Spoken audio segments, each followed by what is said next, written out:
सपने सितारों में लिखे जाते हैं और चंद्रयान उसकी कहानी लिखकर आ चुका है लिखकर आ चुका है। आदरणीय आचार्य श्री, माननीय मुख्य मेहमान श्री, शिक्षकगण तथा मारा वाला विद्यार्थी मित्र, તમને બધાને પરમારે માક્ષીના સતત નમસ્કાર। આજે હું તમને ચંદ્રયાન વિશે કહીશ તો તમે બધા શાંતિથી સાંભળો એવી મારી નમ્ર વિનંતી। આપણો દેશ વિજ્ઞાન અને ટેકનોલોજીના ક્ષેત્રે દિવસે ને દિવસે પ્રગતિ કરી રહ્યો છે। આજે આપણો ભારત દેશ અમેરિકા અને રશિયા જેવા મહાન દેશોને પણ પડકાર આપી શકે એટલો સક્ષમ બને છે। આનો શ્રેષ્ઠ ઉદાહરણ 23 ઓગસ્ટ 2023ના રોજ જ્યારે ચંદ્રયાન ચંદ્રની સપાટી પર સફળતાપૂર્વક ઉતરાણ કર્યું હતું।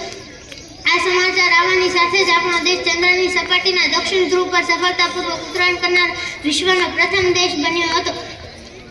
ચંદ્રયાન 3 એ ભારતનું મહત્વશીલ મિશન છે, જેના દ્વારા ચંદ્રની બધી જ માહિતી મેળવી શકીએ છીએ। મેળવી શકીએ છીએ। આનો તમામ શ્રેય ભારતીય સંશોધન સંસ્થાને જાય છે।